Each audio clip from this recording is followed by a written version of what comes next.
குரு ஆஸ்ட்ரேலிய நேயர்கள் அனைவருக்கும் வணக்கம். 26ஆம் தேதி ஜூலை 2026 ஞாயிற்றுக்கிழமையிலிருந்து ஆகஸ்ட் 1ஆம் தேதி 2026 சனிக்கிழமை வரை கும்பராசிக்கான இந்த வாரத்துக்கான வார ராசி பலன். இந்த காணொலி முழுதா பாருங்க. ஏதோ ஒரு விஷயம் இந்த வாரத்துக்கு மிக முக்கியமாக சொல்லப்படுற விஷயமா இருக்கான். அதனால காணொலி முழுதா பாருங்க. இது இல்லாம இந்த வாரத்துக்கான கும்பராசிக்கான ஒரு நட்சத்திரக்கான தனித்தனியாக பலன் சொல்கின்ற அதோட அதிர்ஷ்ட கிழமை, அதிர்ஷ்ட திசை, எண்கள் சார்ந்த விஷயங்களை குறிப்பிட்டு இந்த வாரத்துக்கான கும்பராசிக்கான ஆன்மீக பரிகாரமா சொல்லப்படுவதா இருக்கும். காணொலி முழுதா பாருங்க. அதுக்கு முன்னாடி இந்த கும்பராசிக்கு இந்த வீடியோக்கு முன்னாடி முக்கியமான ஹைலைட் மட்டும் நான் தெரிவிச்சு அதுக்கப்புறம் கும்பராசிக்கான பொது பலன் நட்சத்திர பலன்லாம் தெரிவிக்கின்றேன். அந்த கும்பராசி ஹைலைட்டான விஷயம் இந்த வாரத்தில் என்ன நடக்க போகுதுன்றத எது மாதிரி என்றால், உங்க வீட்டிலேயே ராகு இருக்கிறதுனால அது பெரிய லொல்லுத்தனம் தான். ரெண்டாவது உங்க வீட்டுல இருந்து 5ஆம் இடத்துல புதன் ஆட்சியில் இருக்கிறதுனால உங்களுடைய பேச்சு, உங்களுடைய அறிவு, சிந்தனை சார்ந்த விஷயங்கள்லாம் பிரமாதமா இருக்கும். அது வெளிப்படுத்தும் போதுதான் அது கேட்பவர்களுக்கு சில பல பிரச்சனைகளை உண்டாக்குறதா இருக்கும். ஆனா நீ சொல்றது ஒன்றா இருந்தா அவன் கேட்கறவங்க வேற மாதிரி புரிஞ்சுப்பாங்க. இந்த மாதிரி சார்ந்த விஷயங்கள் மட்டும் கொஞ்சம் கவனமா இருங்க. ஏன்னா ஜென்மத்திலேயே பாத்தியா ராகு, 2ஆம் இடத்துல பாத்தீங்கன்னா சனி இருக்கு, ரெண்டுமே பாக்குறாங்க. 7 வர சனி, பாத சனி. இதனால கோபமான பேச்சு, ஒரு சிறுசிறுப்பு இதோட சேர்ந்து இருக்கும். என்னதான் அறிவு ரீதியா இருந்தாலும் அது வெளிப்படுத்துறது தடங்களா இருந்தாலும், என்னதான் நீங்க நேர்மையா இருந்தா நம்ம ஒழுங்கா போறோம், வர ராவுகளை நேரத்தை நம்ம மேல விட்டா நம்ம என்ன பண்ண முடியும்? இருந்தாலும் கிரக சூழல் இது மாதிரி இருக்கிறதுனால ஆன்மீக பயிற்சி, தியான யோகா செய்து ஆலை வழிபாடு சேர்ந்தா இதோட வீரியத்தை ஓரளவுக்கு கட்டுப்படுத்தலாம். ரெண்டாவது 2ஆம் இடத்துலயும் குரு பார்வை இருக்கிறதுனால, குரு பார்வை உங்க முக்கியமான வீடுகளை உங்களை காக்கிறதா இருக்கும். புதன் நல்லா தெளிவான அறிவை கொடுக்கும். அதுல முக்கிய கேரண்டிடா நான் சொல்லலாம். இந்த அடிப்படை பார்த்தீங்கன்னா 7 வர சனி, பாத சனி முடிகிற காலமா இருக்கு. இன்னொரு வருஷம் தான் இருக்கும். அடுத்த வருஷத்துல இதுவாயிடும். அது வரைக்கும் பாத்தீங்கன்னா அந்த பேச்சு, குடும்பம் சார்ந்த பேச்சு விஷயங்கள்ல அது மட்டும் கொஞ்சம் நிதானத்தை கடைபிடிக்கிறது நல்லது. சின்ன சின்ன கருத்து வேறுபாடுலாம் மறையலாம். அந்த இது குரு பார்வை பார்க்கறதுனால அந்த ஒரு பதட்டம் சார்ந்த விஷயங்கள்லாம் குரு பார்வையினால தவிர்க்கப்படுதா இருக்கும். ஆனா 7 வர சனி போது அது முடிகிற வரைக்கும் முடியும் போது கொஞ்சம் இதுவாக தான் விட்டு போகும். ஆனா முழுமையா 7 வர சனி போன பிறகு உங்களுக்கு நல்ல சுபிட்சமான காலங்கள் ஏற்படும். அதுக்குள்ள டிசம்பருக்குள்ள 27ஆம் தேதியில இது மாறிடும். ராகுவம் மாறிடுறதுனால உங்க 2 பாவகிரகங்களும் மாறுறதுனால ஓரளவுக்கு நிம்மதி பெருமூச்சு விடுவீர்கள். செய்யும் தொழில், வேலை சார்ந்த விஷயங்கள்ல ஒரு விதமான வெற்றி ஏற்படுத்த. ஏன்னா 6ஆம் இடத்துல குரு இருக்கு, உச்ச குருவா இருக்கிறதுனால ஒரு விதமான உங்க எதிரிகளை, போட்டியாளர்கள்லாம் உங்களை விட்டு விலக சூழல் தான் இருக்கும். வேலை பளு கொஞ்சம் அதிகமா இருந்தாலும் உங்களுக்கு திறமைக்கான ஒரு அங்கீகாரம் கிடைக்கிறதா இருக்கும். உதவி உயர்வா ஏற்படும். பொருளாதார ரீதியில பாத்தீங்கன்னா 26, 27, 28 தேதியெல்லாம் பாத்தீங்கன்னா சந்திரன் 11ல இருக்கிறதுனால ஒரு பணவரவு, தனஸ்தானத்துல இருந்ததுன்னா பணவரவு எல்லாம் ஏற்படுது. இருந்து சேமிப்புகள் கொஞ்சம் அக்கறை கவனம் செலுத்துங்கள். செலவும் ஒரு பக்கம் அதிகமாக இழுத்து போற சூழல் ஏற்படும். குரு பார்வை இருக்கிறதுனால பழைய கடன் சார்ந்த விஷயங்கள்லாம் கிடைக்கிறதுக்கு வாய்ப்பு வருது. யாரையும் கடன் வாங்காதீங்க.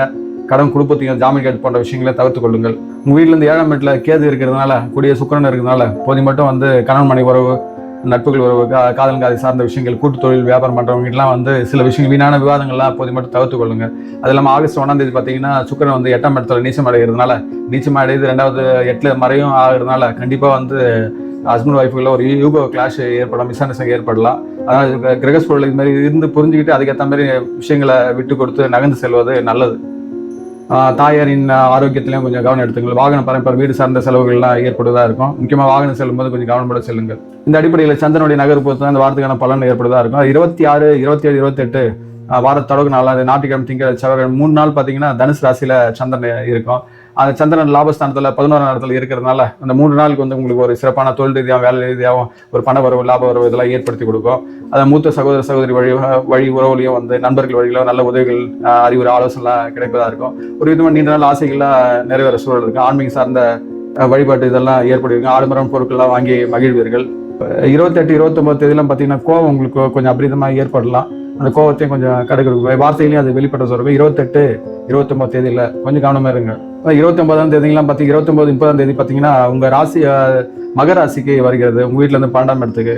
இப்போ 29ஆம் பத்தியா நிறைஞ்ச பௌர்ணமி வர்றதுனால அந்த 2 நாட்கள் எதிர்பார்த்த ஒரு விதமான சுப செலவுகளா இருக்கும். பயணம் சார்ந்த செலவுகள்லாம் ஏற்படலாம். ஆன்மீக சார்ந்த செலவுகள், குலதெய்வ வழிபாடு இதெல்லாம் ஏற்படுவதா இருக்கும். தூக்கம் இல்லாத பிரச்சனை ஏற்படும். 29ஆம் தேதியெல்லாம் ஒரு விதமான நைட்ல தூக்கம் இல்லாத ஒரு அவஸ்தை இருக்கும்.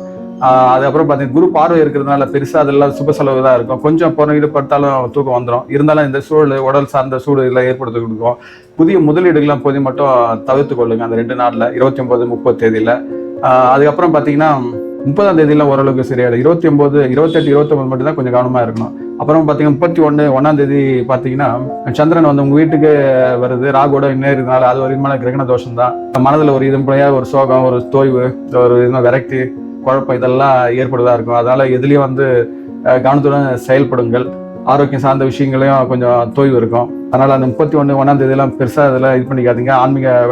ஆன்மீக பயிற்சிக்கான தியான யோகா செய்து ஆலய வழிபாடு செய்து அந்த 2 நாட்களையும் கலந்து சொல்லுங்க. ஏன்னா சந்திரன் வந்து ராகுவோட இருக்கிறது, அது இருள் கிரகத்தோட ஒளி கிரகம் சேரும்போது மனசு அந்த குழப்பம், இலூஷனஸ், ஒரு மாயபிம்பம் இதெல்லாம் ஏற்படுத்தும். விபரீதமான கற்பனைகள்லாம் உண்டாகும். முக்கியமா வாகனம் செல்லும்போது கவனமாக செல்லுங்கள்.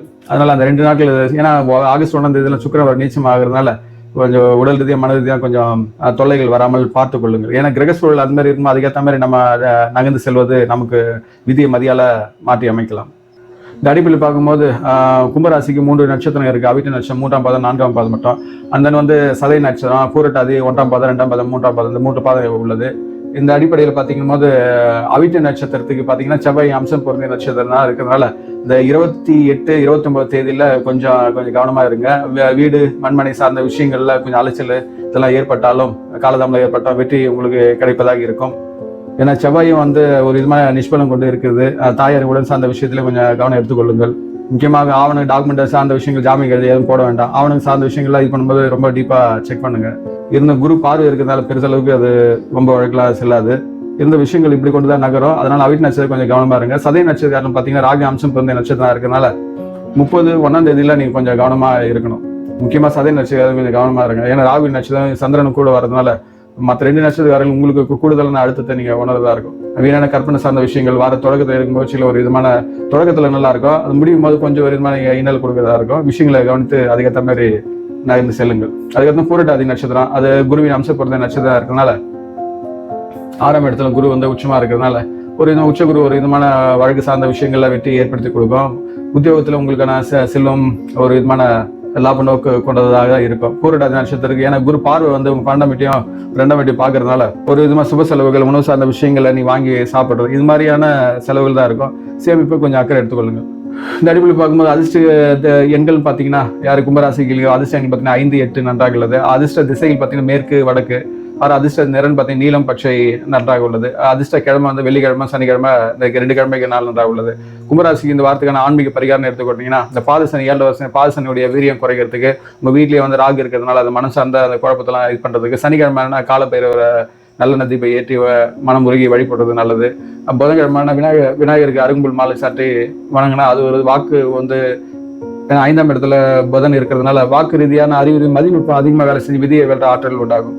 கும்பராசியான தாங்கள் இந்த வாரத்தில் வாழ்வில் அனைத்து வளங்களும் பெற்று சிறப்பிடம் வாழ எல்லாம் அல்லது இறைசக்தியை பிரார்த்திக்கின்றேன். இக்காணொலியில் வந்து உங்கள் ராசி கொண்ட நட்பொழுது உறவிடத்திலையும் வாட்ஸ்அப் பகிர்ந்து கொள்ளுங்கள். இதுவரை நம் சேனலுக்கு சப்ஸ்கிரைப் செய்து கொள்ளுங்கள். தாங்களும் தங்கள் அன்பு குடும்பம் வாழ்க வளமுடன்.